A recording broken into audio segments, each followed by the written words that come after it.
চাকরি প্রার্থী যারা ভবিষ্যৎ অন্ধকার দেখছেন, যারা কয়েক বছর চাকরি করেছেন, তারপর লোন নিয়ে বাড়ি করেছেন, বিয়ে থা করেছেন, সন্তান হয়েছে, তাদের পড়াশোনার খরচা, বাবা মার বয়স হয়েছে, তাদের চিকিৎসার খরচা, এস চালাতে গিয়ে আজকে তাদের মাথা ঘুরছে। শুনলাম কয়েকজন ডিপ্রেশনে চলে গেছেন, কেউ কেউ সুসাইড করতে গেছেন। প্রথম আমি এই সমস্ত চাকরি হারাদের কাছে আবেদন করব, আপনাদের কোনো দোষ নাই, আপনারা কোনো অন্যায় করেননি। এই অন্যায়ের বিরুদ্ধে আপনাদের লড়তে হবে। জীবনটা শেষ করে দেওয়া, সুইসাইড করে নেওয়া, ডিপ্রেশনে যাওয়াটা এটা কোনো কথার কথা নয়। আপনারা শিক্ষক, কালকেও ছিলেন, আজও আছেন, আগামীকালও আপনারা শিক্ষক থাকবেন। আপনাদের সঙ্গে পুরো বাংলা আছে, ভারতীয় জনতা পার্টি আছে।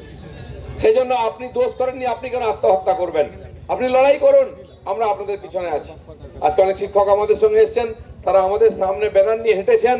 এর সঙ্গেও 16 সালে টেটের পরীক্ষার্থী যারা, তাদেরকে পরিষ্কার করা হয়নি, তাদের ইন্টারভিউ শুরু হয়নি, তারা বলছে আমাদের বয়স শেষ হয়ে যাচ্ছে, কবে চাকরি পাবো।